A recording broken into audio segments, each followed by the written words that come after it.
I've got the looks and the charm of an old movie star. Cary Grant, if you will, so I find it bizarre that this girl should refuse to step into my car. She must be shy, she'll come around, it's just a matter of time. Aurora, Aurora. Hey there, Screen Beans, and welcome to Screen Snark, the podcast that celebrates all of the shows that are in our eyes, on our minds, and in our hearts. I am Rachel Quirky Shank. And I am at AK Stormageddon. Yeah! We did it. Did it. Did it in Nailed one. It. Did it. Listen, that was the shortest load-up time I've ever had in 2020. Yeah. It's just like, let's go. Look, doing it. If there's ever a time of the year or a year in general for your brain to blue screen, it is absolutely 2020. So yeah, absolutely, without a doubt. And I'm having a particularly blue screeny day because my kitty is sick. Aw, I'm so sorry that Champion is sick, but I'm glad that My he's poor home sweet Champion and high is as hell. home. He's and in not a high con- anymore. Oh, okay. He's miserable because we will not let him jump on things. Aw, poor thing. Sweet baby. So he's napping in the other room. So At least he'll be quiet. if there is an emergency or a celebratory poop, I have to step away. Got it. Yeah, poor cat that's what swallowed we're- something the cat wasn't That's what we're supposed to. waiting for. It's the listeners are loving it. I am very excited. Our guest on the show is the incredible Matt Young. Matt, thank you for joining us. I'm so excited. Oh, thanks for having me. This is very cool. I'm always happy to talk about the dumb things I do in my spare time. I mean, I feel like that's pretty much what I've made a career out of at this point. Like, that's all of podcasting is like, oh, this obscure thing, you like it? I do too. Let's talk about it for 2 hours. Yeah, exactly. And so, of course, we're going to talk with Matt about all the stuff he's working on, especially Joining Call, which just came out this past Friday, made by podcast mates Pat Edwards and Ash Blodgett. But before we get to that, as we always do, we will talk about the most recent things we watched, and I will go first. And I realized at 10 o'clock today that I hadn't watched anything other than things I've talked about already. No. So I was like, You're me now. Yeah, I'm you, You've become the me. So I figured I need to do something pretty straightforward, something that's like an hour to an hour and a half that I can watch during my lunch break from my day job. And so thankfully, Ask and You Shall Receive, HBO Max provided. I guess I'm just bringing TV specials on now because HBO Max, as of this week, I think a few days ago, released the Fresh Prince of Bel-Air reunion special. Oh, I was wondering if you were going to watch that. That's a thing? That's a thing. It's real. It was announced and released very quickly within the last week or so. They did a reunion. They recreated the set, and they talked about the show and some other stuff too. We'll get into, but like, that show meant a lot to me, and I watched the reruns. I watched the original airings, the happy moments, the sad moments. But watching this special, this reunion, I got more emotional than I expected to. Just because of of course they show the episode where Will's dad doesn't want him and doesn't stick around, and that really emotional heavy scene, and they showed a clip of that, and I was weepy. But they did a tribute to James Avery, who passed away in 2013, who was Uncle Phil and also famously the voice of Shredder in the original Ninja Turtles. So they had they talked about him and then had a video tribute, and they also. And this I thought was really interesting, is they brought back the original Aunt Viv. The actor's name escapes me. Wow. But she had a hard falling out, I believe, after season 3, and the papers said she was fired. And Will had said some terrible things, and she had said some terrible things, and they hadn't spoken in years. But they reunited for the special. It was heartwarming. They talked things out. We found out that she was having trouble at home and was pregnant and turned down a shitty contract, and that's why she left. And but they aired it all out. She met the new Aunt Viv for the first time. Those two actresses had never met before. Oh, wow. And so that was really heartwarming. And then the whole cast was there. It was obviously except for James Avery, but the whole main cast. And it was just kind of incredible to see these people Will Smith we've seen in real time, constantly, right? Yeah, he's in the public eye all the time. Yeah, the ever-evolving Pokemon that is Will Smith. Yeah. But the other actors and actresses have done other things as well, but they're not at the forefront in the same way Will Smith is. Like, I'd say Afonso Rivera is probably the closest to Will Smith in like the public eye. He's in those commercials with Jerry O'Donnell. What the hell's his last name right Jerry now? O'Connell. Jerry O'Connell. Oh my gosh, I'm the worst. Who's also super funny on the new Star Trek animated show. We talked about Lower Decks on a previous episode. Yeah. Love it. Became obsessed with that show when it came out, and like it felt the most Star Trek of almost any show I've seen, I think, since like the old school shows. And I love Discovery, but like there was something about the comedy mixed with the drama that worked really well for Lower Decks. Yeah, because it is so not to digress and talk about Star Trek Lower Decks, but it breaks from sort of like what we have come to know as sort of like cinematic Star Trek that is all based in like the world is ending, everything's wrong, Action, you know. But it brings it back to that sort of like local, like this is a found family exploring space, having adventures, you know, and that's Star Trek. That's Star Trek to me. Yeah, I really enjoyed that show a lot, and I again, not to digress too far, okay. but how I sort of got into podcasting, fell backwards into podcasting, was we did a live show at the old IO Theater that was a midnight improvised Star Trek show that we did for like a year. This is like in 2006 or 7, a long time ago. Lifetimes ago. And the show came to an end, and we were sort of like, someone in the cast was like, what if we made a podcast out of it? And literally for 10 years, we made a podcast called, you can still hear the whole thing. I'm getting a plug in here early for improvised Star Trek. And it's like, it's a totally different take on the same idea though, of like comedy infused into like people who actually really care about that type of universe or world. Yeah. And then I had real mixed feelings about watching Lower Decks.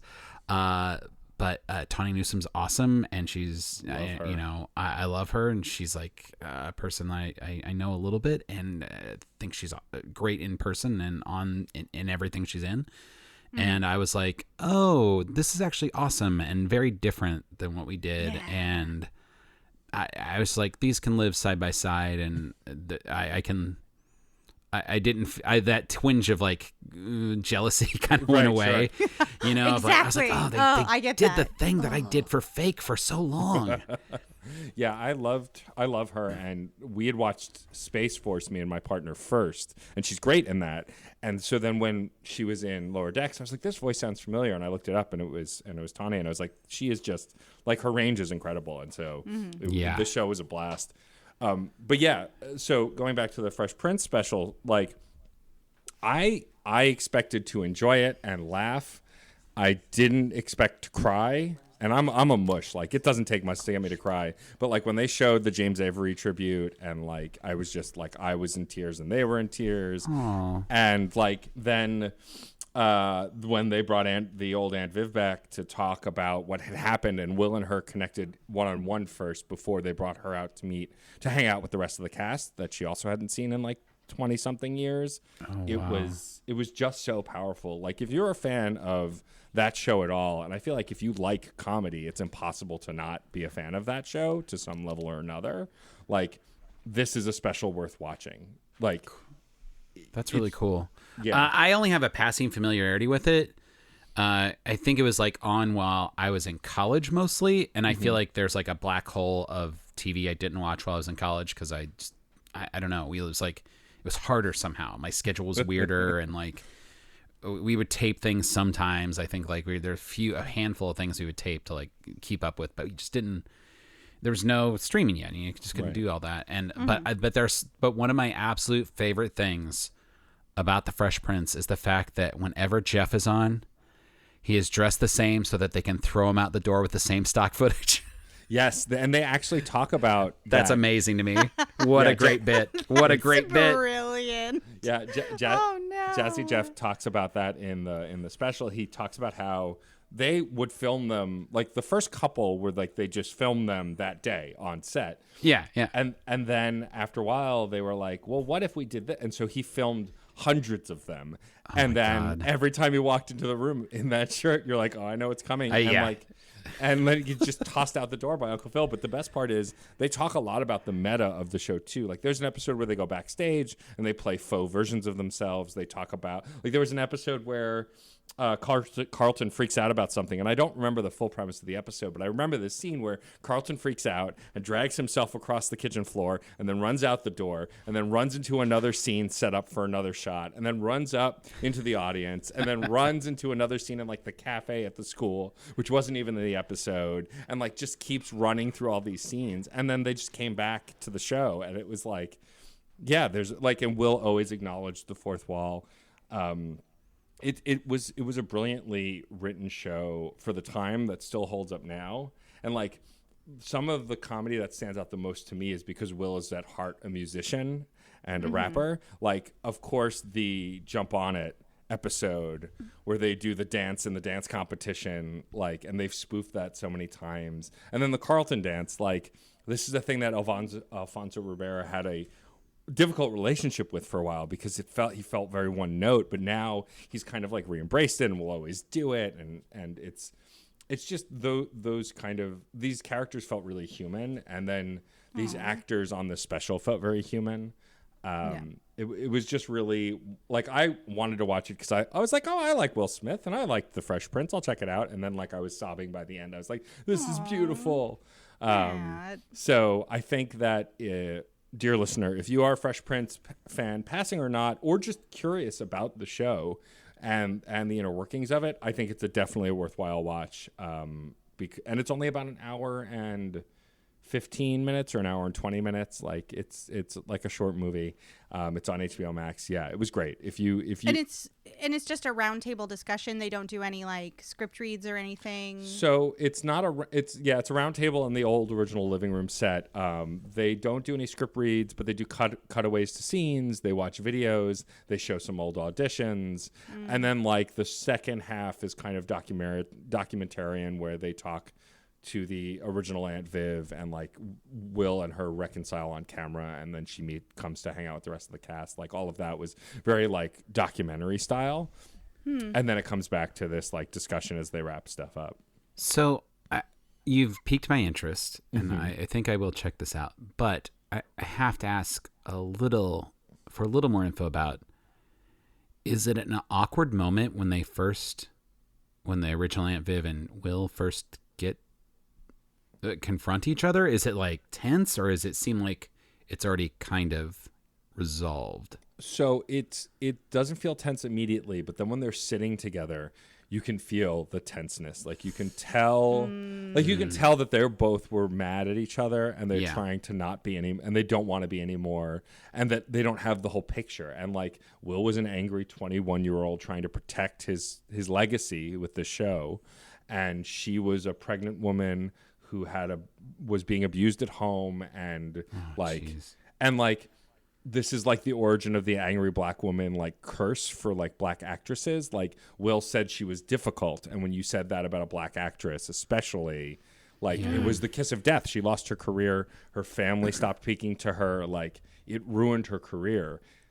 But after a few minutes of talking, like it's clear that he still loved her like a mother, and like that he still felt that way and felt like a stupid little kid, and like they talked through it, and he got information he didn't have, and like it feels tense for like a half a second, and there is definitely an air to it, but they clearly are two people who have lived and aged, and like Will talks about how since then he's had kids and he's had a divorce, and like it's clear that they both recognize that there was wrongs done, and that it wasn't worth staying mad over for another 30 years, 27 years, which was really lovely. And like, I think an important message to put out there, because it's so easy. Like, I mean, there are of course people you should probably hold grudges against. There are lots of terrible people in the world, but like maybe in your personal life, if you can't remember why you're mad at somebody, maybe it's time to talk to that person again. And like, not every relationship needs to be repaired, but it was beautiful to see this relationship get repaired. Sometimes when I can't remember why I'm mad at somebody, I just make up a new reason. There you go. That's a good way to do it too. That's great. See, I will forget. I have the memory of a goldfish, and grudges are heavy. So Ask me who I'm mad at, and I'll go, I don't know. I don't know. Am I mad at anyone? I'm so mad at my mom, and I know that she's responsible for the dinosaurs going extinct. You know, like I'll just throw something in there just to keep it alive, Yeah. keep that So flame burning. Keep that ball rolling. You got to keep yourself motivated. The rage fuels the creativity, you know. No, I that's love that. ridiculous. That's insane. Yeah. No, don't hold grudges. No. Seriously, Not like worth let it. them go. They're so heavy. Like block them on your social media. You'll feel better. Calm it down. Yeah, that's the thing to do. Is like, Oh yeah. maybe just don't engage with that person. Yeah. That's the most you need to do. If you do have to engage with that person, then just be like, is this worth staying mad about? And it's probably not. Yeah, totally. Yeah, the block. I am much looser with the block button on Twitter now than I ever was before. Now that it's my primary source of social media, it's like if you are saying hateful, racist, sexist, transphobic shit, we're done. Like I don't want an explanation for why you said that stuff. I don't care unless I really, really know you. Did you see this insane thing that Twitter just introduced fleets though? Oh, no. fleets. Yeah. I hate They're it. stories, but for Twitter. I was like, why? You don't. It's Yeah. just don't. It's Like, okay. You don't Yeah, have no, to it's be bad. Instagram.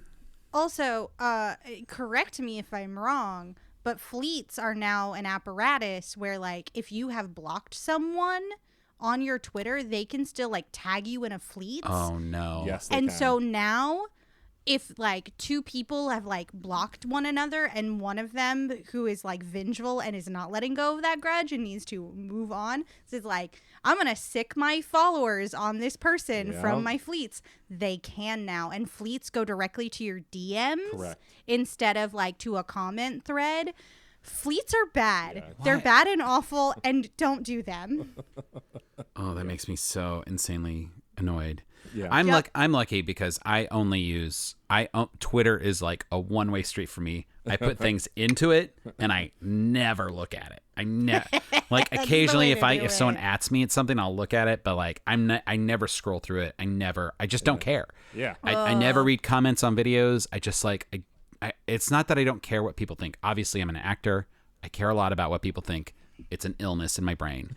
So I just don't engage with that stuff as much as humanly possible because it's just like, Yeah. I get it. I mean, what it's are you- why I what are you gonna deleted get my out of it? I deleted my personal Facebook for the same reason. Like I couldn't engage, and that was the way to get to remove it from my life. So yeah, I totally get that, and I've gotten more like that, especially since I have like 5 Twitter accounts for all the podcasts I do. It's like, oh sure, I just It's spit the overwhelming. stuff out and just let it go. Sometimes I'll Yeah. retweet or whatever for engagement, but like, I have to pick an avenue or a lane because Yeah, otherwise I'll just go my- crazy trying to keep up with everything. My Twitter profile is not debate or theater. No, thank you. I know I say controversial stuff, but that's because I just want to yell them at things. And It's true. you don't need to tell me that I'm wrong or that that you disagree. I don't care. I'm here to just stand up and go, sweeping announcement, capitalism, not great, by the way. So yeah. Not awesome. Bye now. Click. But yeah, going back to the Fresh Prince, I think the special is definitely worth watching if you're a fan of the show or if you're just curious about the show. And it's not a long commitment. And like I said, it's shot really well and moves really well. Cool. how else can I So- get Matt off track here? Distract. Oh, you're already pro level at this podcast because this is all That's I all. do. That's all Rachel does is knock me off track. How do I get us to talk about animation? I don't know. We'll figure it out. We already did it with the lower deck, so I'm Nice. good. But Matt, Yes. DJ Stormageddon, Yes. dearest podcast co-host, Yes. if you had to sum up the Fresh Prince of Bel-Air reunion special on HBO Max in 3 paltry words, what 3 words would you use to describe? The words I would use are heart, passion, and resolution. I like it. Yeah. I like it a lot. Nice little bookend. I love reunions, to be Me too. honest. Like, I love when shows do, like, we're going to come back and we're going to think about it again. Yeah. Like, after the Golden Girls, there's a reunion special, and I was like, yes, please, sign me up. Found it on YouTube. Watched it. So great. Especially funny knowing that B. Arthur and everyone else did not get along. Yeah. Is that apparently. true? Yeah. Yeah, the Golden Girls were not friends in real Oh life. no. I know. That's It's a real okay bummer. though. They were real professionals, and Yeah. like I think that is that is a true testament to like the power of those 4 women, that they could be like, I don't really like you, but like we're gonna love each other in these scenes, you know? Yes. So did they actively dislike each other, or they're just like they're not really friends? Or is there like actual like I'm planning a rat in your car or something? Matt, let's go. Let's go. Okay. So, Rue McClanahan and Betty White were like chill. They would play word games together, but Estelle Getty was kind of like struggling through some like stage fright and early onset sort of like mental deterioration. Oh no. So a lot of like what was happening was like she would be reading her lines off of cue cards and like kind of have a struggle, you know. And then of course after season 1, with all of her like Golden Girls money, she got work done to like get a facelift and look a little less older.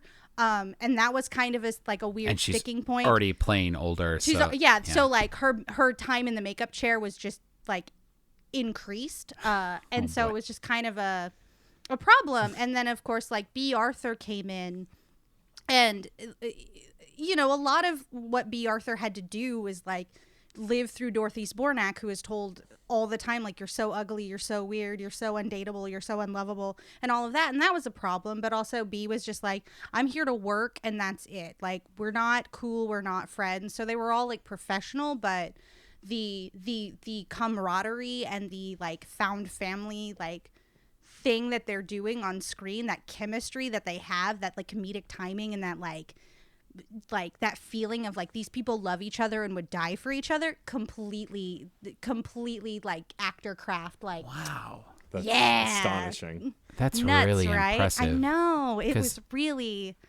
yeah, I think it's really hard to kind of capture that feeling unless, or it's at least it's easier if there is some real affinity for the other people, you know. It can still be professional. It doesn't have to be like we're gonna name our kids after each other or something like that. But yeah, you know. I feel like I think it was Betty who called B. Arthur the pejorative B word. Really? Bananas? Bananas. Yes, bananas. Bananas. Absolutely bananas. Oh boy. I think, but don't quote me on that. I've been through 2020, and so have you. So be kind to me. Well, yeah. Well, no, it's funny you actually bring all that up because they talk about that on the special. I'm so glad we got to talk about the Golden Girls. Yes. So good. The special, they talk about how they were a found family and that they really did love all each other. So, like, you think that's part of every show, but it's like not. You know, you've been in casts and stuff. You're like, these people are my best friends in the whole world, and I'll love them forever. And then the contract ends, and you go back, and you're like, who? What was their name again? Yeah, I mean, that's who played Algernon in that production of Ernest? Oh gosh. And actually, something I always wonder about is like, is how much is that manufactured when they do or say that sort of thing? Like, yeah. Like one of the instances where I'm pretty sure it's not manufactured is like Star Trek: The Next Generation. Huge fan. Sorry to start talking about Star Trek. Bring it again. back. Bring it back. This is a Star Trek podcast now. I'm but like ready. Clearly those people are all still like involved in each other's lives. Yep. And I think it's probably because it's such a weird, it's its own weird animal where it's like now you are part of this thing and that you will always be known for that thing. But like, yeah, how much is that manufactured? You know, like how much do you have to like go on and promote yourself and be like, oh yeah, we're best friends and we really get along and it's really great. Which, you know, is exactly what happened with Joining Call. We're all best friends and we get along and forever for the rest of the time. Obviously. I mean, I just assumed. Yeah. I just assumed. Yeah, I know you all did it over the internet, but you totally took a blood bond, you know? That's like, right. You all went like... We all mailed blood to each other. Exactly. Which is not a terrible idea at all. It's a great idea right now. During a pandemic. Absolutely brilliant. Hey, isn't it airborne? It's fine. It's fine. Right? Right, exactly. Yeah. It's not It's in okay. your blood. Yeah. Blood can't fly through the air on its own. It has to be in a vial. Yeah. It's cool. What are you talking about? Oh, that's morbid. I've succeeded in getting Rachel off track before she even got started. I was born off track. In an attempt to bring us back on track, though, Rachel, what is the most recent thing you have watched? Okay, well, the most recent thing I have watched I will get to, but I feel like this is the time for me to put a little, like, Rachel recommends moment all in the, you know, like I do. Does that have a theme song? It It doesn't. doesn't. If only. That's a shame, you guys. I know. We don't do interstitial music here. Not yet, at least. Not yet. Oh, Lord. Oh. Can I sing a little something? Yeah. Yes. Please. Rachel recommends. There, you can use that forever now. Excellent. We will every time. I'm gonna die every time. I'm gonna have to recommend everything every fortnight now, just to be able to pull that little nugget of joy, just like pop it in. Glad to help. Excellent. I do not feel comfortable bringing this piece in to talk about fully because it is only 2 episodes in. But like Matt, it is on HBO Max and it is called Full Bloom. What is Full Bloom? It is a competition show. Of course it is. About floral arrangements. What? And it is brilliant. And Yes. I love it. Matt Young, you do not know me. We've only just met about 37 minutes ago. But I often bring really weird competition shows. True. To this podcast, including Blown Away, the glass blowing competition, Great Pottery Throwdown, all about pottery and throwing and sculpting, and it is perfect, and I love it. It's hot take. I'll say it again. Better than Great British Bake Off. Sorry, not sorry. Now, Full Bloom is HBO Max, and there's also a Yes. flower show on Netflix Is there? with the actress from What We Do in the Shadows, whose name escapes me, Demetrio. I forget her first name. She plays. I'm gonna look it up. She plays Nadja. Yes, she plays Nadja. Yeah. Her first name might actually be Natasha. Natasha Demetrio. That feels right. I mean, that's embarrassing. I The should know internet's that because that screaming at us, show's it's amazing. fine. The internet's It's very screaming at good. us. It's fine.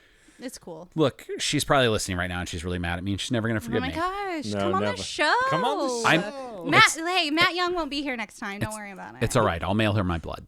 Exactly. For friendship. Oh, good. We have a runner now. Yeah. Yeah, there's a flower show that she and another British comedian host on Netflix that was pretty good. I watched that one, but I want to hear about Full Bloom. Oh, Full Bloom. Okay, but this is my recommend, so we're gonna get to my real thing. Full Bloom is kind of interesting because you know how a lot of competition shows have challenges that are like you individually do the little challenge, then sort of like a technical challenge, and then you do like your big like final piece. This is you do your one small challenge.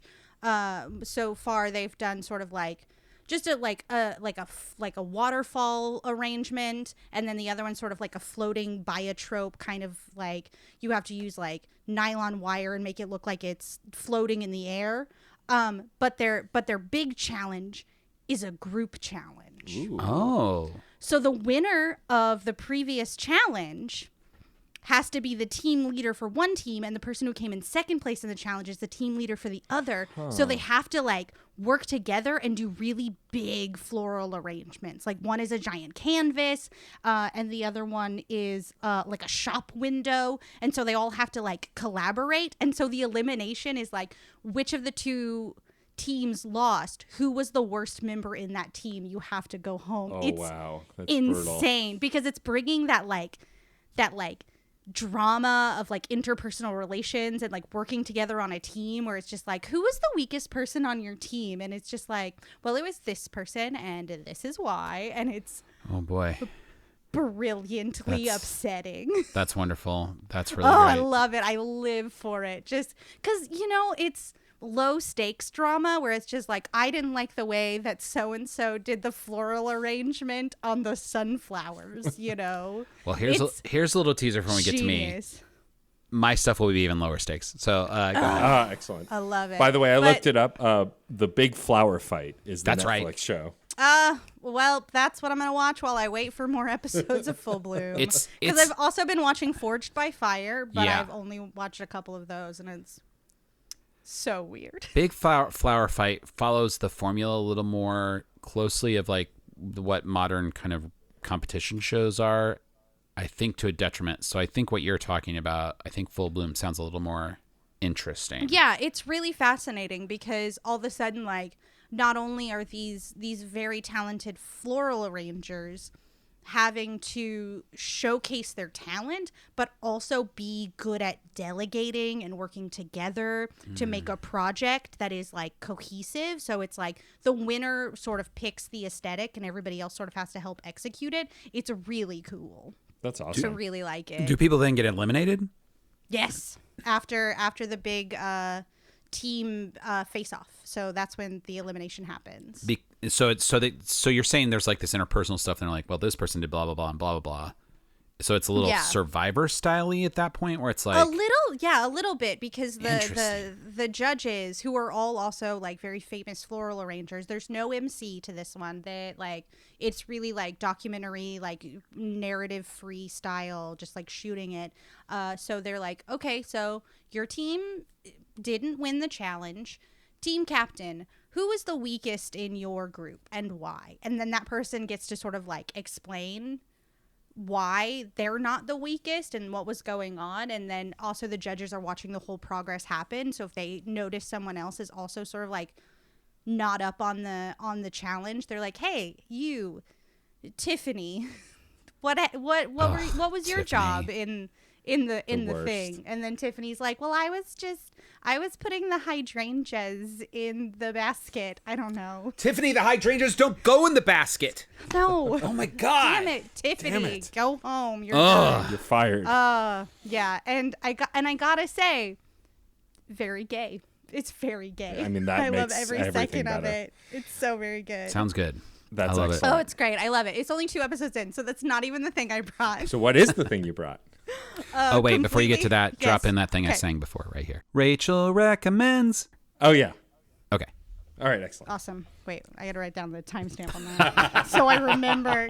I do Matt appreciate. Young, you're gonna make me actually do work on this show. See, I'd be mad about the dare derailing, you. but then the giving my co-host extra work balances it out. So thank you, Matt. You're working both sides. I like Thank it. you. Thank you. you. Oh, jeez. Oh, jeez. But what I truly brought was a film from 2019 starring Adam Driver, Chloe Sevigny, Selena Gomez, Bill Murray, and it is a zombie movie called The Dead Don't Die. Oh, I remember this. This was like that weird, quirky comedy zombie movie, right? Yeah. Yeah. No one knows it exists. Yeah. And it's I've never heard of it. and it's just on HBO Max. This is not an HBO Max podcast, I promise. No, we do But watch other things. we do watch many other things on many other streaming services. We are We not. cannot be bought we're- unless they yeah, want to we're give not- us a lot of money, and then we can be bought. Sponsor. what's Sure, up? why not? Take the money and run. I yeah. think they just announced that the Wonder Woman's finally gonna, the Yep. new one's gonna Yes, finally it's come out on dropping HBO on Max. Christmas. Just yeah. so we got all the HBO Max. Yeah, things Yeah, That's out of all it. my included. co-host on the other show I do is really mad about that. Oh no. He thinks it's really sad and it sucks. I just Yeah. want to watch Wonder Woman. Yeah. However I can get it. Yeah. Uh, Honestly, if I get to watch it and then if they release it in the spring, I'll probably go see it on the big Same. screen. Go. It'll Absolutely. be like a big celebratory thing of like, Yeah. now I get to see this the way it was intended because we did a good job. Yeah. And we wore our and we freaking masks. Fingers we crossed. wore our masks and leadership wasn't just botching it every second. Oh my gosh. Yeah. Wild. But speaking of leadership botching it every second, the dead don't die. Actually, it's a really great segue I did there. I'm 'Cause impressed. because- It's less thank impressive you. when you point it out, but I'm impressed. I know every time. I can't Oh, help it. okay. Be quiet for a second. Great segue. Excellent. You're just making her day. Yeah. So you can drop that in whenever now. Thank you. Oh, I'm gonna write that down. Great segue. I'm gonna put like GarageBand beats under them. It's gonna be great. This would be so much Remix better the if I hell was out a of good them. singer. Well, I think they're You're not a perfect bad just the singer. way they are. Are you kidding? They fit the tone They do. of my digressions. So The Dead Don't Die follows Bill Murray and Adam Driver as police officers in a very small Midwestern town. I believe it is somewhere in Ohio called Centerville. And it starts it feels very Coen brothers, like very based in like we're having weird dialogues that's very like stilted and like unattached to real, like guttural, visceral emotion. The first scene, I'll just say, Bill and Adam Driver's character go out to the woods to talk to Hobo Bob, who is played by Tom Waits. Oh, Okay. All right, I'm Genius. in. Yeah. Yeah. So, yeah, you're okay. You're in now. I'm but on board. I'm not sure. And the world is strange. The sun doesn't set as it should. There's a lot of sort of like radio talk in the background about fracking the polar ice caps, causing this like global climate change. The planet shifts, and the dead start to rise from their graves. And what I really appreciate about this movie is that it is painting a portrait of ineffectual law enforcement. Very fun, very good. I don't think that is a theme that it is trying to infuse, because at a certain point it kind of like leans into the sort of like hero narrative in a weird way. But it does do a lot of meta, breaking the fourth wall. Like, characters kind of comment on the movie that they're in very subtle ways. Interesting. So it's not really sentimentally dedicated to the zombie premise. And it's not really dedicated to being a movie. It is kind of the way I felt about it when I watched it was being a theater kid, watching my theater kid friends do an okay play. You know, because there's so much. Yeah, exactly. Because it's like all of these really great actors doing really great work in a piece that kind of is not sure what it is. Is it going meta? Is it a comedy? Is it a zombie movie? Is it surrealist? Is it grounded? It doesn't really quite know. I enjoyed the hell out of it, though. I'm not gonna lie. I always love weird pieces that go meta. But I think it was trying to do a lot of things and really didn't do them all top notch, you know, like we get weird like narrative segues by Hobo Bob. We get, you know, Adam Driver commenting on like, oh, this is the theme song.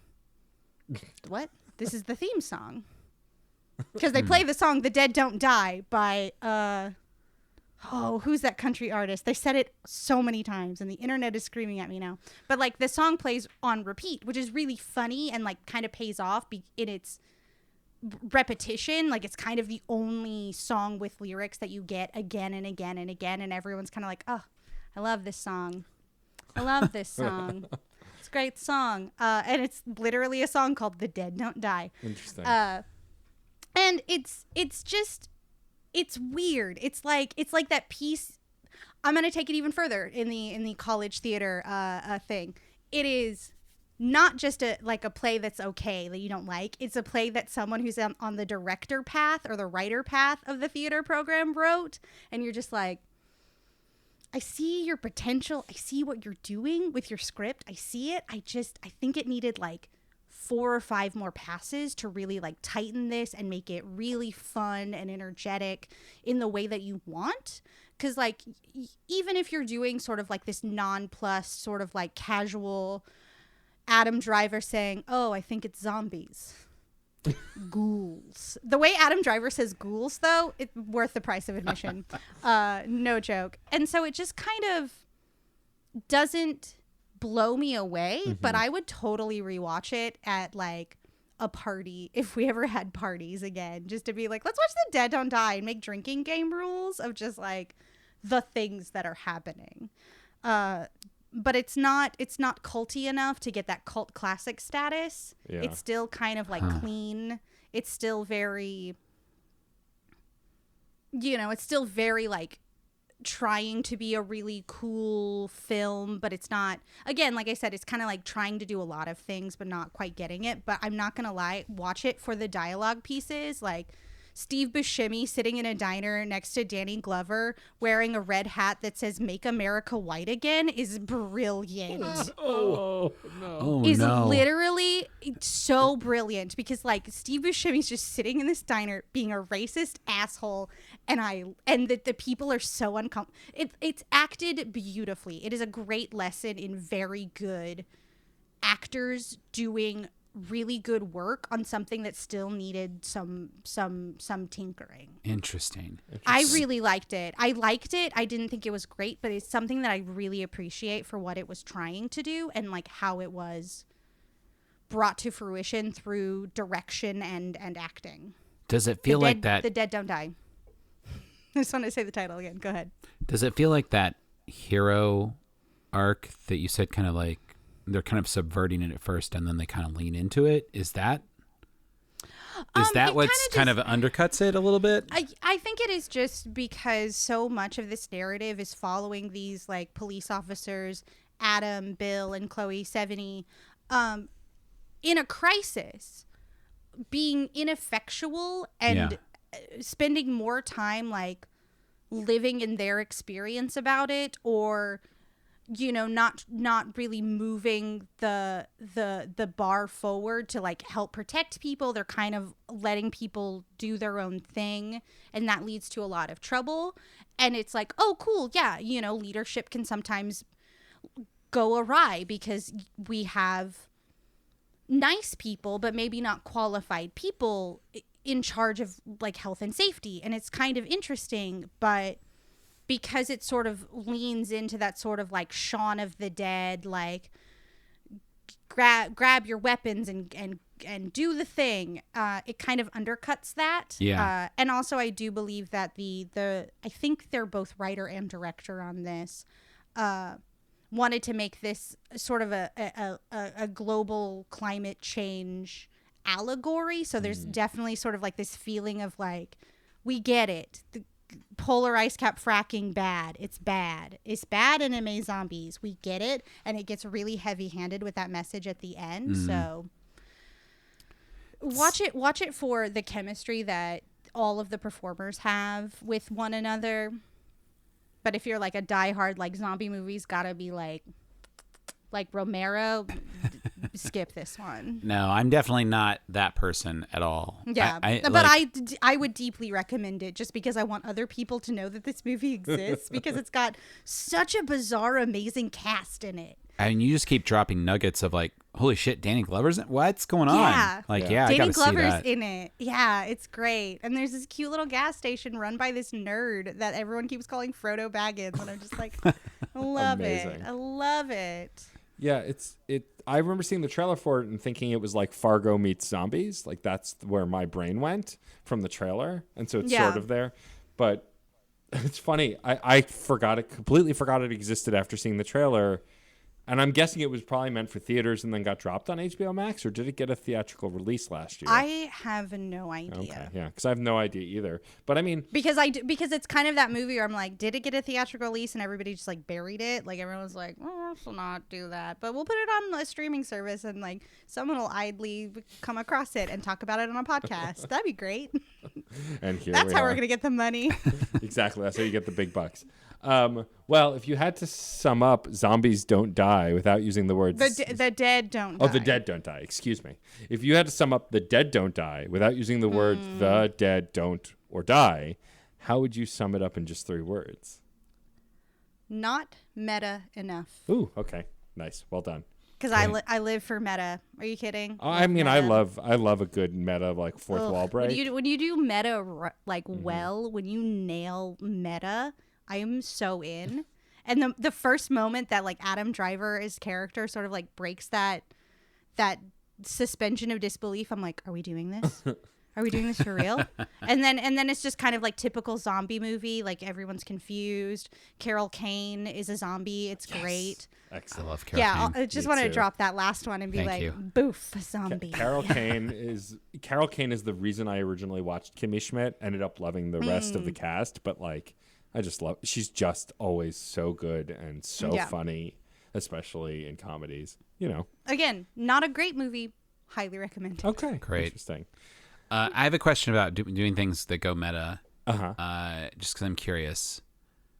I think it works in one of 2 ways. I think it works when it's like it happens for a second and then everyone just moves on without acknowledging it. Yeah, like it's just like pop. You just drop it and go. And it's like, oh, okay, great. That's funny. They know, but now they're moving on. Yeah. Or it's got to be like balls to the wall. The whole thing is like, Yeah. we're here, we're talking directly to you. Yeah. We're just not gonna. And I think this film lingers a little too long in it's like we're gonna just drop it and Yeah. then leave. Like there's just it's kind of weirdly not great improv when they do it for an extended period of time, because the way the structure kind of works is like dropping the suspension of disbelief. What? You said what? And then the person like repeats it again, and then They're trying to mostly milk Adam, it a little too much. Yeah, Adam Driver's like, it's the theme song, and then Bill Murray goes, it's the what? He goes, it's the theme song. It's like, what are you talking? Yeah, and it kind of doesn't like, it doesn't know when to exit. Right. Yeah. Enough. Right. Yeah, so I think Interesting. yeah. Well, and like what Matt's talking about, like I feel like the reason Deadpool worked, there are a lot of reasons why Deadpool worked, but I feel like Deadpool worked because when it was meta, like it had no regard for continuity or even common sense. It was just, we're going to talk to the screen, we're going to call out shit, we're going to talk, like it just went 100% pedal to the metal into the meta. And I think that was a really important step in sort of like what is superhero cinematic media, to just be like, everyone's tired, we get it, superhero landing. And then he's like, yeah, fucking superhero landing, and you're like, yeah, right, Deadpool, I see you, like you speak the truth to me, you weird prophet, I don't understand you, Deadpool. Yeah, that it shouldn't work, but somehow it does. Yeah, somehow. I love it. All right. Well, Matt Young, our humble guest, our honorable guest, what have you brought us? What is the most recent thing that you have watched? Well, the most recent thing I have watched in completion Thank you. is this is even.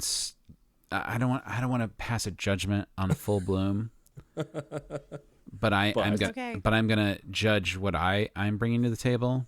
Okay. I watched a very stupid thing. So excited. Throughout this time, I've been watching. There are things I'm watching concurrently. Mandalorian. Sure. Great British Baking Show. Bake Off. I like Bake Off. I think Bake Off is great. I think Throwdown's better. But I love competition shows that have like a sweetness to them. Mm-hmm. But Agreed. then you run out of those. Yes. And then you go to Hulu and you're like, well, what's some other cooking shit that's like good and kind of nice? And it is, you find that you can watch all of Halloween Baking Championship. Oh my gosh. I'm so excited. You can watch every season of it back to front, and nothing happens. It is all completely forgettable. And then you start watching Holiday Baking Championship, and you're halfway through that, and you're like, why am I still doing this? Matt, you and I are literally the same person. There are better cooking shows to watch. Right. Like, why am I watching this when there's so many other things? Yeah, Chopped. Yeah. Iron Chef. Another thing I've been watching, my girlfriend really likes Jacques Pepin and Julia Child. So we've gone back and watched the 90s, like Jacques and Julia. I think it's called Cooking at Home. Ooh. It's so sweet. It's like it's like a PBS like shot on video 1990s like super low production with these two amazing chefs who are making things that look like Frasier would eat, and you're like, all right, I can get into this. Here's why though: Halloween Baking Championship wins over all of them. The judges, one of them is Carla Hall, who's amazing. Nice. The other one is Larry Pascal, who's a very cool British pastry chef. Mm-hmm. And then another guy who I'll never remember in a million years. But every time they come out to judge the final thing, they come out in an insane... All the budget goes into their costumes. They come out in these insane Halloween costumes. And they're the most delightful. They're great. Like, we started watching Holiday Baking Championship, and the judges all hate each other. It's boring. It sucks. Ace of Cakes is one of the guys. I hate him. Yeah. It's just like but Halloween Baking Championship is the perfect comfort food. It's just antagonistic enough and dramatic enough of like, oh no, someone took all the cinnamon, you know, and you're like, oh no, what's gonna happen? Oh no. And it's There's probably Tiffany. it's fucking Tiffany. God damn it, Tiffany. Oh, anyway, Every time. it's been an absolute delight to watch that. Now, the thing I have not finished watching, I'm going to double dip here. Do it. I love it. Do it. We have barely any rules here, and we break all of them. Fantastic. That's true. I'm halfway through season 3 of Crazy Ex-Girlfriend, Nice. Ooh. Excellent. and it is so good. I had the pleasure of meeting Rachel Bloom last year. She's a delight. Such a She's lovely human. She is amazing. I can't believe I didn't watch her show when it was on. I'm so mad at myself, and I will never not watch anything she does again. Yeah, same. Because it's so smart. It's so like, and I remember so clearly like driving down a street here in Chicago and seeing like the billboard for it and being like, oh, I don't know, Crazy Ex-Girlfriend. Do I want to watch that show? Yeah. Like, Does it feel like I'm participating in something very deeply problematic? if I Yeah, watch it? yeah. And then you watch the show and you're like, oh no, that's not what this is At all. all. Yeah. Like it is so like progressive and cool and smart and funny, and the music is amazing and so good. So good. It's just like it's the best thing, and I can't wait to finish it. And season 3 gets really dark. Yeah. Like things start I'm going. so glad. Things start going bad. Yeah. Which- as they should. I watched season 1 and it was airing at the time, and Yeah. I fell into that like, oh, you went into a season break. I forgot. Yeah, it's kind of harder to watch at this point, but it's like, oh, there are consequences to all the kooky shenanigans. Yeah. You know, you're Love like, it. oh no, that's really coming back to bite everyone in the butt, and in a good way, in a cool way, in a smart way, in like a really thoughtful way. In a way that pays off. Yeah. And that's what we want, you know. And then there's a character who's like singing while it's getting really dark and sad, there's also a character who's just singing about, it's sort of like an R&B, like, oh yeah, when it gets late at night, I like to just, you know, go to the club and have my gin and blah blah blah, but then if that doesn't do it, I like to go to the zoo. I sneak into the zoo. I know the guard at the zoo, and I look at the tigers. And it's just like this insane person singing about going to the zoo. It's so good. Like, it's so funny. Man, I cannot recommend it enough. Yeah, my experience with Crazy Ex-Girlfriend is so backwards ass. My spouse loved it. Was a huge Yeah. fan. And when Rachel was on tour with the live the song and dance show, Yeah. she wanted to go, and so I got us tickets because it was just like she really wanted to go, and we went. And like she was like, "You don't have to come if you don't know it. You haven't seen the show." I said, "Yeah, but if it's musical and it's comedy, like I'm sure I'll enjoy it." And I had a blast. And like then I started watching season 1, which I think I got most of the way through, and then I just fell off because there's so many other things. But I've been meaning to go back to it. But like after seeing that live show and seeing what she was capable of, even beyond the show, I just became a fan of her and like followed her on social media and like checked out all the other stuff she's done. Like I just became obsessed because it's just such a brilliant conceit for a show and so brilliantly and expertly done. And what's great is that the music is not only good, but it's funny and good. And comedy music isn't necessarily impossible, but like when it's both funny and well made, like I feel like that's like the 5-star of comedy music. Yeah, I honestly haven't gotten to the part where they do the musical number about the heavy boobs. It's so good. It's so good. I've listened to that song because I have a busty friend who is like, I love this song and I relate to it a lot. And I will now just be like, I got those heavy boobs, boobs like dying stars. And it's just like, how Yeah. did you do this? Like, I know how you did it, but like, how did you get away with this? Like, I how think- did you get away with this sheer brilliance all the time? I think part of the trick of that is like almost every song, they pick a very specific genre or style that like that is also a commentary, you know, and it's like there's a oh my gosh, what is it? There's a song that's like the Marilyn Monroe Diamonds Are a Girl's Best Friend. It's like Ooh. it's the math of love triangles, and it is Oh yes, I remember that one. Perfect. So good. It is a perfect parody. It is a perfect like film of a parody, but the actual like commentary within picking that particular piece of music to parody at that point makes so much sense, because it's like it's kind of playing into the breathy kind of silliness, and it's like but like decimating that at the same time, but like having a lot of fun with it too. It's like, and like Heavy Boobs is like, it's like a very like dancey, like hard, like coming at you song. And it's like every time they pick a style, or like the Zoo thing, that's like this R&B thing, like it's just absurd.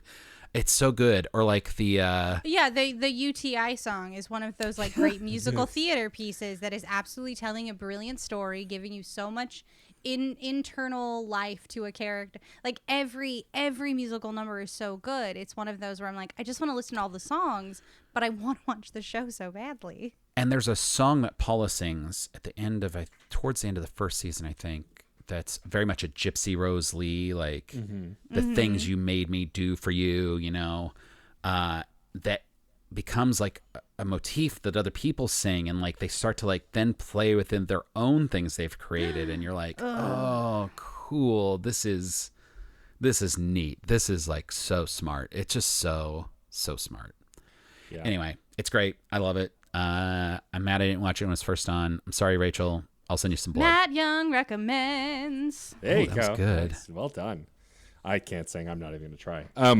Well, Matt Young, since it's the most recent thing you've talked about, as well as one of the most recent thing you've watched, if you had to sum up Crazy Ex-Girlfriend in just 3 words, without the words crazy ex or girlfriend, I guess X is a word. It's kind of an addition. I mean, that's a hyphenate. It's a hyphenate. So, but yeah. How would you sum up You that get show in just 3 words? That's all you get. 3 words.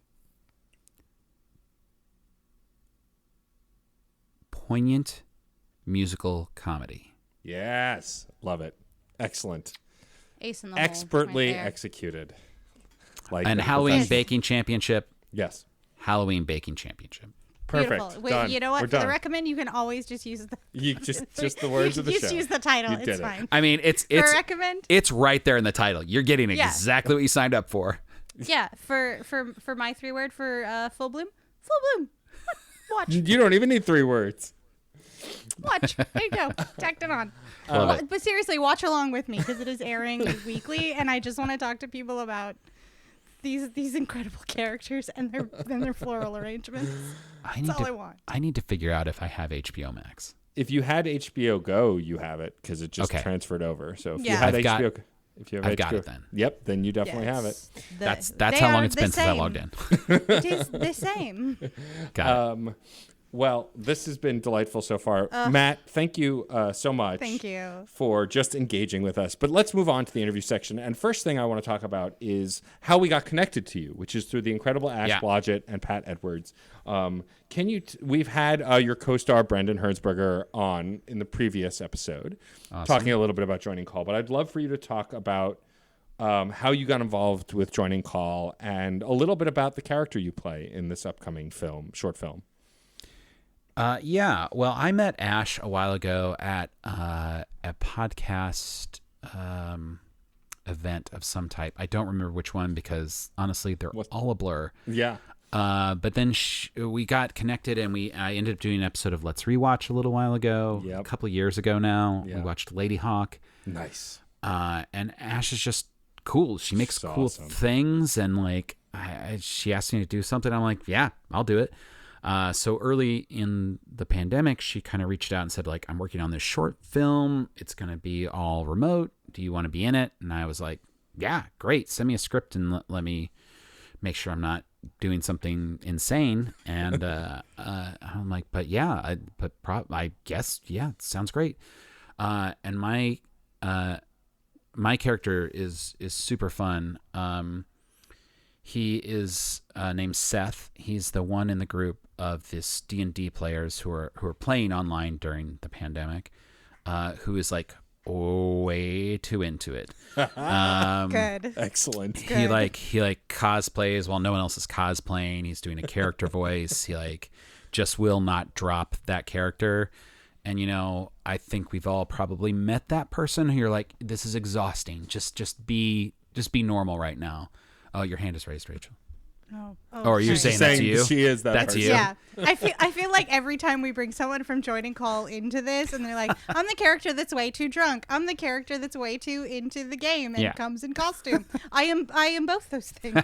So keep it going. That's mean, how I play D&D. I realize it's a little hypocritical because like my whole deal with Magic Tavern is being the guy who's way too into it. Right. Like that's sort of I guess my brand now. I don't know. But the film was really cool, and it was like a challenge because like a lot of the people doing it are podcasters and YouTubers, but a lot of them. Ash was great and very patient with me because I am the least like video film centric, I think, of the group. I think there are a couple of us who are like, just that isn't what we do. That isn't what we understand. And I tried real hard to be like, okay, I've got this set up and I tape things out on the floor and I've got lights where you want them, and like trying to be extra, when like you start a new job and you're Yes. like, for these first 2 weeks, I'm going to be as good as I can because I want everyone to know that I'm good at this. It was very much like that in a way almost, where I was just like, I'm going to be the one who isn't a problem as much as humanly possible. Which might have been annoying in the other way, where it's like I was probably like emailing her too much and sending her like, here's a sample of me recording myself in my living room, and but it was really. But then we got together and we filmed it all like in a very short period of time. I think it was all within one day, but it was like a long day. Like we started early and we're all over the country too, so it was like timing it out. So like I was like, I'm the furthest east. I think there's some people in Texas too, and. I was like, well, I'm going to lose light because I was filming in my living room, and I don't know how well you know Chicago apartments, but it's a classic kind of long Chicago apartment with like a bunch of windows at one end. And I was like, come a certain time, that light's going to go away and this room is going to look very different. So I know we have to get it in and get it done.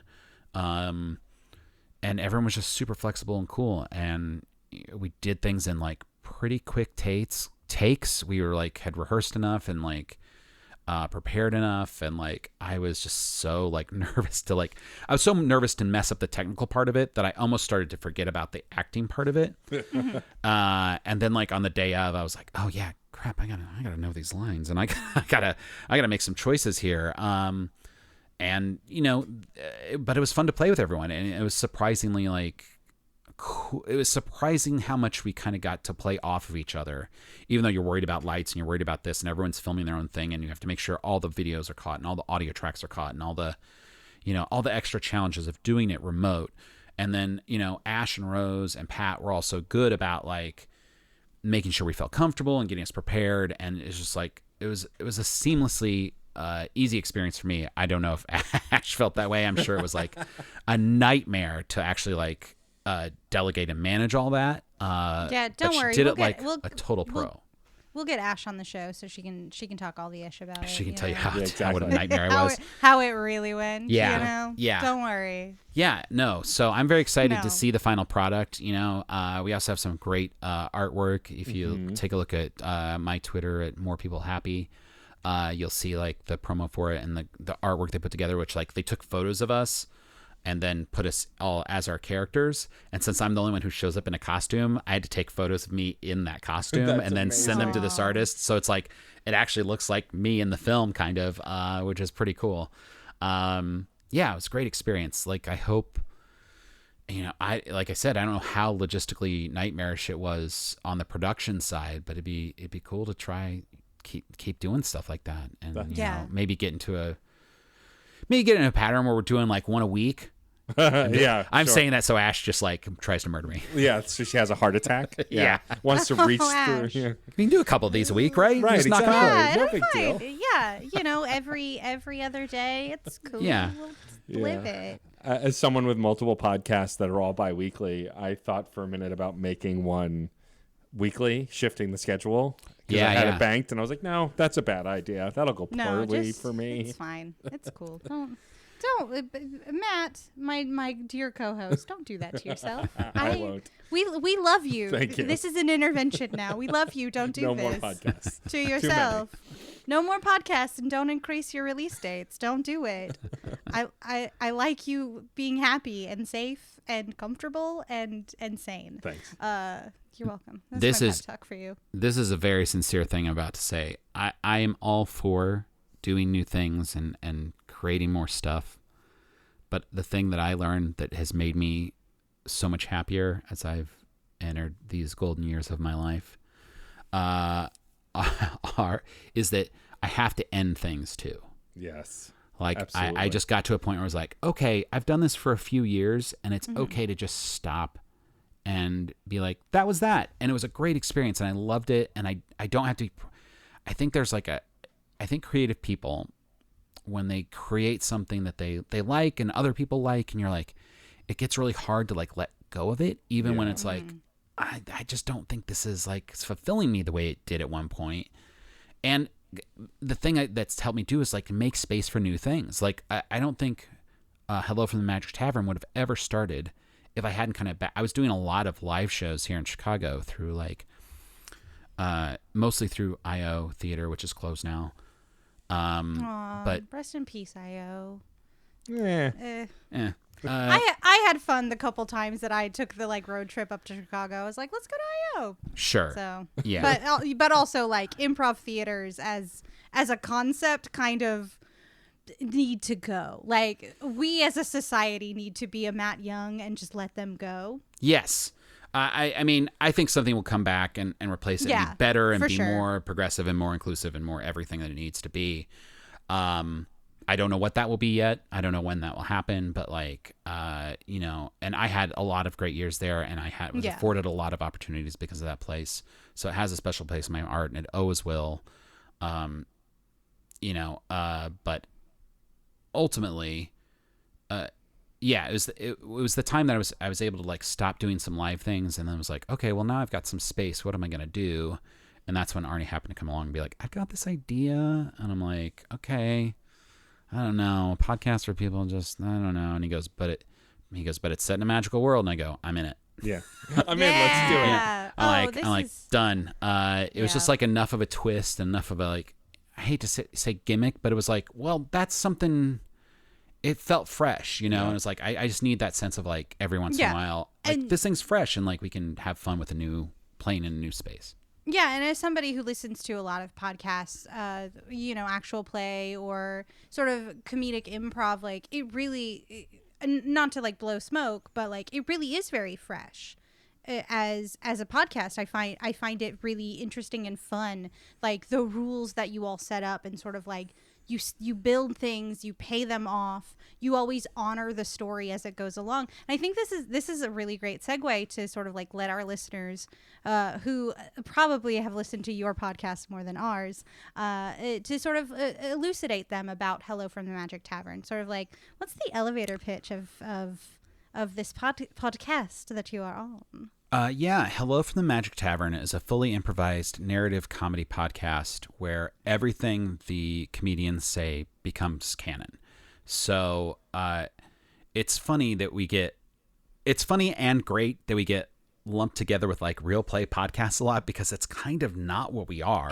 Absolutely not, yeah. And we are truly like a comedy podcast, I think, first and foremost. That's like all our backgrounds is improv and theater.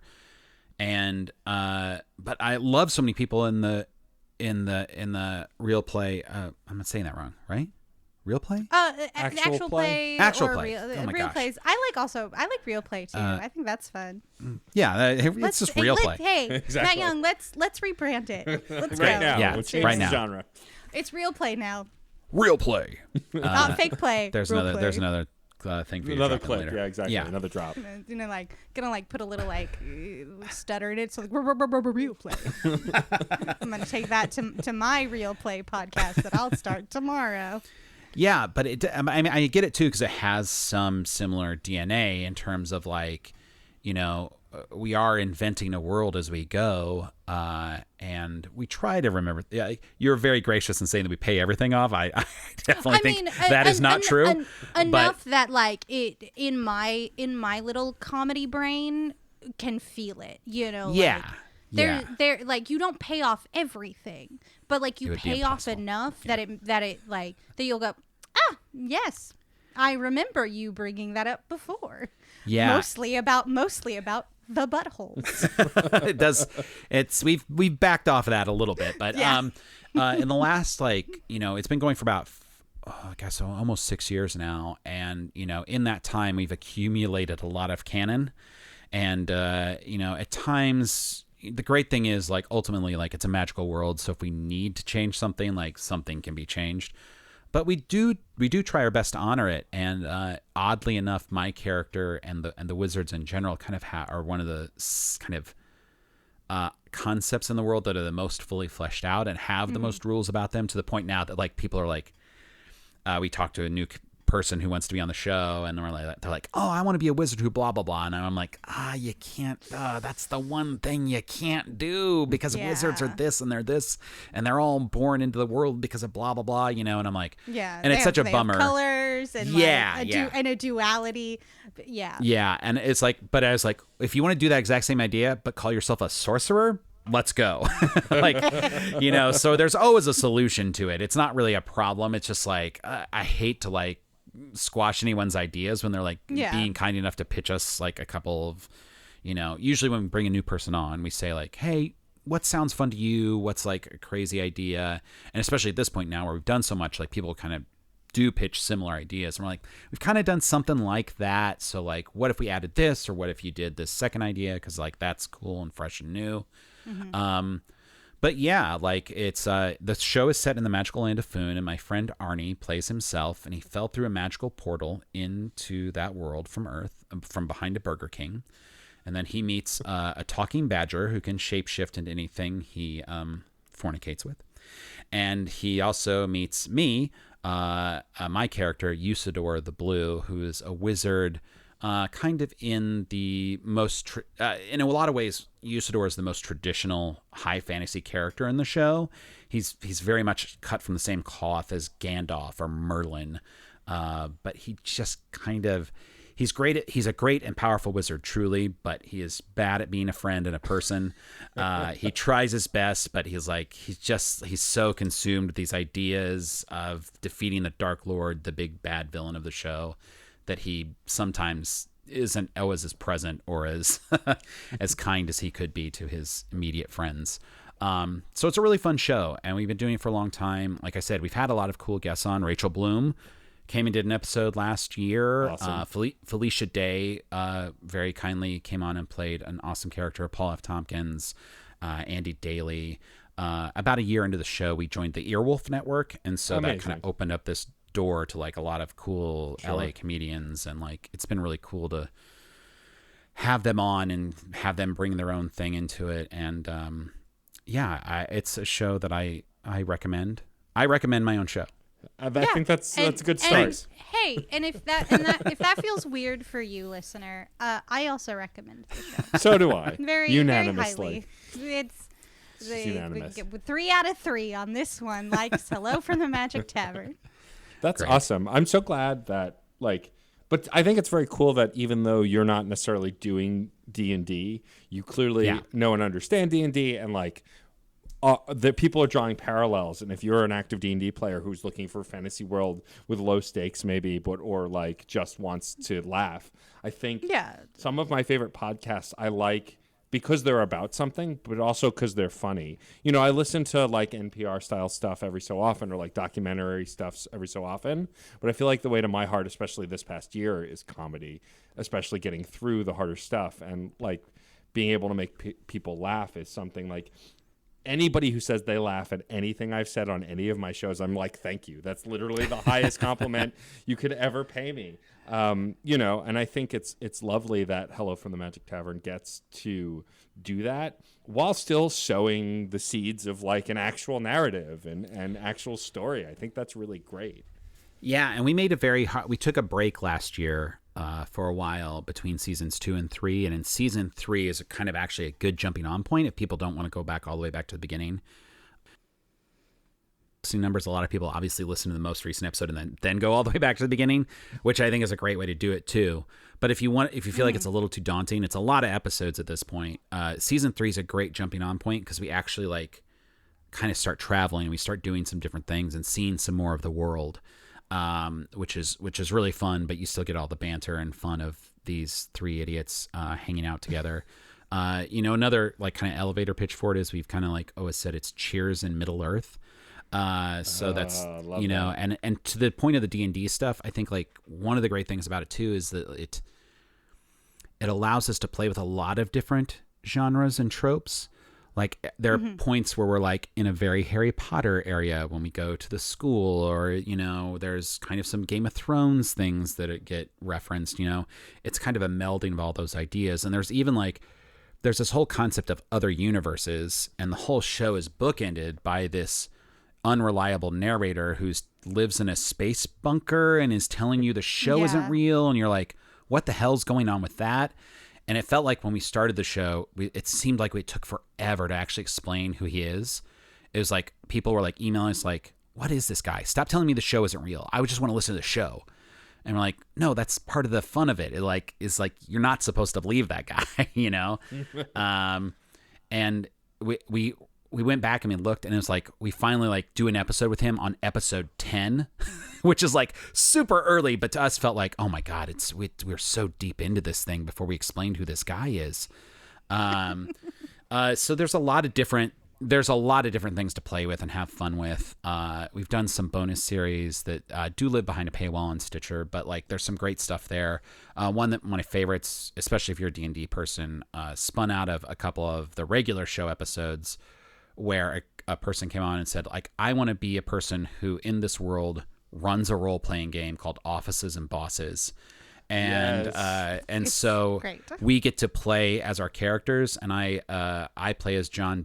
My character Usador plays Offices and Bosses as John Bastian, who's a marketing manager, and it's all the fun we have, getting to like use a copier or a stapler, and like that's always a really fun, and that actually became its own miniseries, and it's a really goofy, weird, fun thing. But that's the kind of it's trying to flip things on their ear and take a look at them and lovingly make fun of it and embrace it at the same time. I think that's why Lower Decks works, because like it's loving the thing that it's making fun of. I think it's sometimes like parodies, or I hate to even call us a parody, but like I think things that like parody certain tropes or genres sometimes are just like too like negative, or it's like juvenile, or like like what if people had sex in this world? And you're like, well, who cares? Like that's like not that interesting, and like it's not that insightful. And I hope that we have moments of that. I mean, we obviously talk about buttholes a lot too,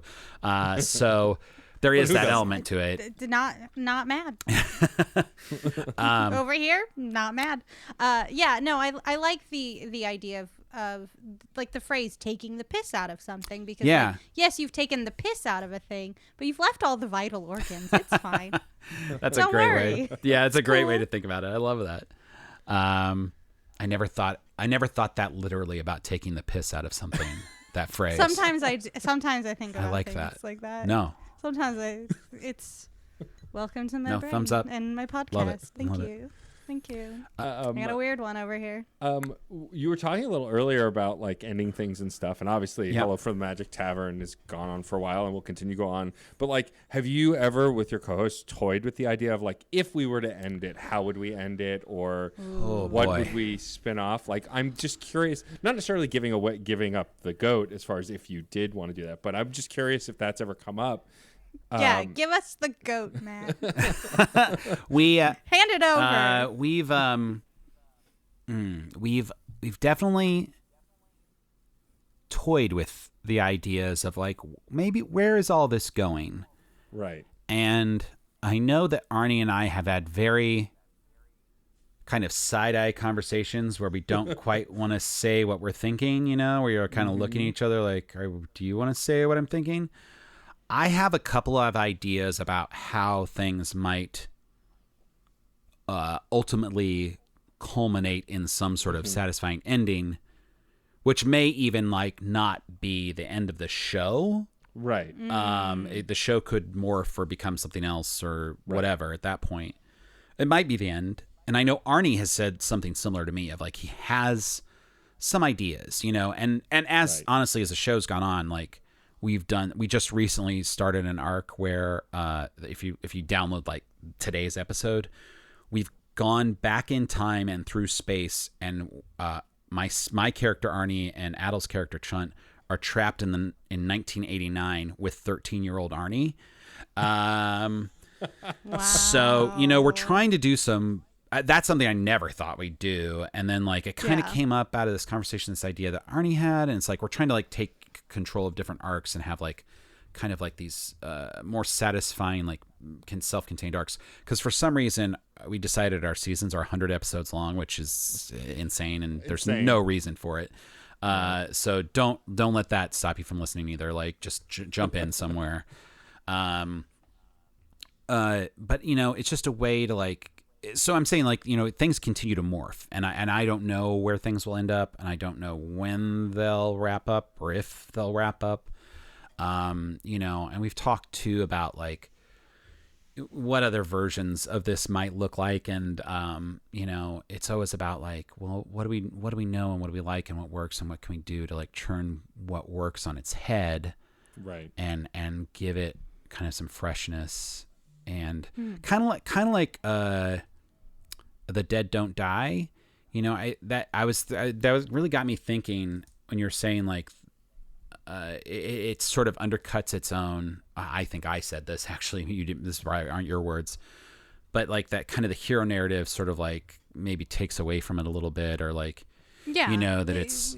I worry about that with our show too a little bit. Yeah, you suddenly grant badassery to someone because you need to end on this like high note, this like hero note of like, and then it turns out that they were awesome all along. Yeah, and I think to me like a lot of people when they describe my character, they talk about like, oh man, he's bad at being a magician. I'm like, no, he's really good at magic. Like he's sometimes is conveniently like distracted and doing the wrong thing, but like ultimately at some point I think like he has abilities, like clearly that's been established. He is not without power to do grand and magnificent things. I suspect that though that may help us get somewhere, I don't want to fall into like a hero's narrative. Right. I want other people or other groups to like, it should be like a, well, I'm speaking out of turn, but like I feel like there's like a culmination of an idea that's more important than the fight with magic and swords and shit. No, that makes sense. There's a spiritual win that's more important than the big Avengers battle at the end of Endgame. Yes, I would agree. Not everything needs a big CGI third act. It's cool. Yeah. You're good. Don't worry about it. Also, I forgot to mention Tilda Swinton is in The Dead Don't Die. And she has a crazy Scottish accent. And I just remembered that because we were talking about weird third acts. Because like her thing pays off in the third act in a really crazy way. Oh man, I gotta see this movie. Yeah, it's I gotta watch nuts. It. Oh man, I do recommend it. Sorry for the Swinton at the 9th hour. It's fine. My bad. I think there's no stronger way to wrap up a podcast than with a Tilda Swinton drop. I mean, let's be real. Yeah. Matt, this has been an absolute delight. You've been wonderful. Thank you. Thank you so much for coming on the show. My pleasure. Before we wrap up completely, and before we even start our wrap up, I would love for you to plug where folks can find you online and where they can find Joining Call, which as of now is out. And you can go watch it. Yes, you should go to Laugh Stash TV on YouTube and watch Joining Call. It's a really fun film. I'm really excited about it. I'm really excited to see what comes next. And you know, maybe it's nothing because Ash doesn't want to work with me anymore because I was asking her too many questions about lights, but that's fine. That's fine. I doubt that is Ash's MO. She is a very kind and giving Oh my human. gosh, she's incredible. The most kind. And you can of course follow me on Twitter at More People Happy. You can follow my characters, my in-character Magic Tavern account at Usador the Blue. I tweet infrequently, but when I do, man, it's a treat. You can also subscribe to Hello from the Magic Tavern wherever you listen to podcasts. We, like I said, we're well into our third season, almost 6 years in. Feel free to start at the beginning of season 3, the beginning of season 1, the most recent episode. They're all fun. They're all great. And you can also catch, the last, like I said, there are 10 years of improvised Star Trek out there too. Still able to download and listen to all those, where I play Captain Julius Valentine Baxter. Yeah, I'm the captain. Don't worry about it. And yeah, that's about it right now. If there's more stuff in the future, I'll have to come back and tell you about it then. We'd love that. Yeah, absolutely. Please. You have an open invitation to Screen Snark at Anytime. Well, now you, Anytime. but I'll be in every week because you're going to use those drops all the time, right? Right, exactly. Oh yeah, for sure. Yeah, I'm Rachel's gotta get those gonna drops in every mix week. them, Great, thank and He's only going to for listen sure. for the drops. He's going to skim the episodes to make sure I'm the just drops are in. I'm just gonna have to email Matt every 2 weeks and be like, 14.17 there. Only the one though. We didn't get the great Okay. one. Just Rachel recommends. It's fine. So then once I count them all up, I'll send you an yeah, I'll just- invoice once a month. We'll be good. yeah, for excellent. sure. Perfect. Yeah. That's all we need. I'll pay you in pictures of my very cute. Before we end the show, though, we do have some people Yeah. to thank. Rachel, We do. let's thank some people. First and foremost, I must share my gratitude and my thanks to John Presnell for the use of the song Aurora off the album Fair Game featuring Stefan Remble. I am obligated to thank the incredible Katie Bug. You're delighted to. This That's is not it. an obligation. We are overjoyed, We are that overjoyed. that very talented people have lent their very talented talents to us. That's true. A duo of bullshitters. That's true. That's our MO. No, I am delighted to thank my incredible friend, Katie Bug, for designing our incredible podcast logo. You are a delight. Thank you for that.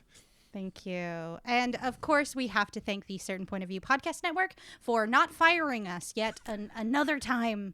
Thank you. Grateful. Oh boy, so grateful. And if you want to hang out with our little found family, we have a Discord server. You can find that at certainpov.com. Yep. And you can also email us at screensnarkpod@gmail.com. Oh, we have an email, We right? do have I an forgot. email. And we're, of course, on Twitter at @screen_snark. Yes. But now, Matt Young, you thought you were off the hook, Uh-oh. but we have one final question for you. Yeah. We gotta surprise All right.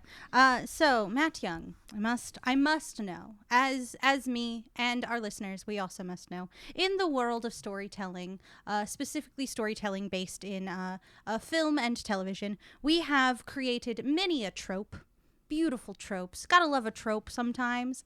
Matt Young, if you could choose any one trope from movies or television to instantly and magically become true in your life, what trope would you choose?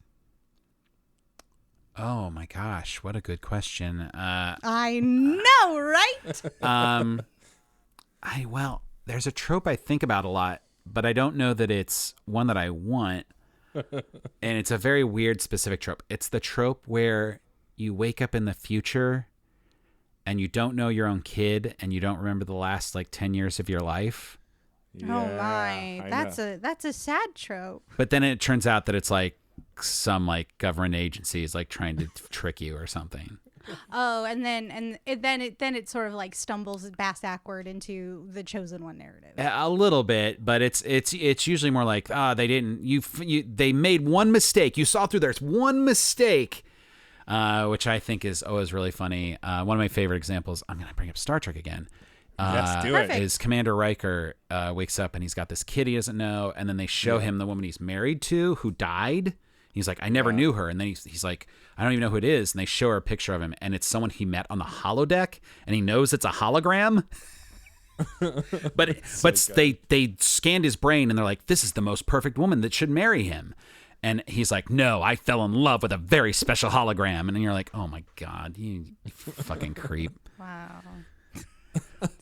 I'm glad you didn't pick the falling in love with a hologram trope, No, because no, that no. one's becoming real. No. Well, I just want to see my life in 10 years and then wake up and oh man, I still got those 10 years to live.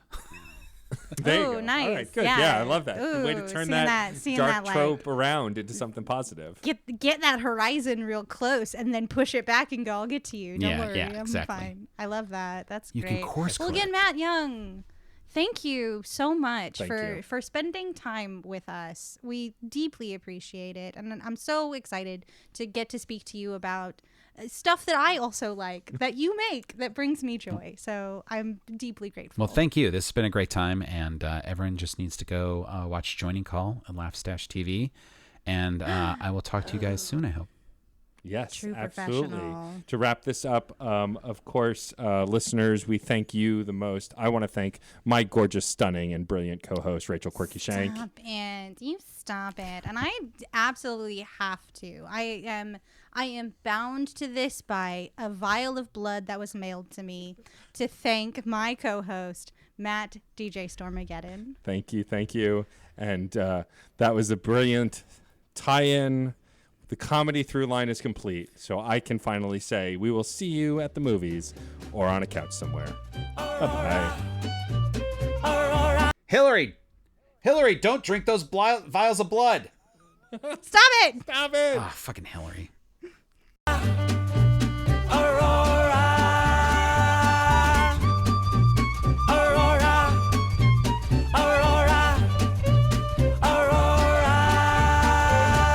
Metal to magnet, she will be mine. Aurora.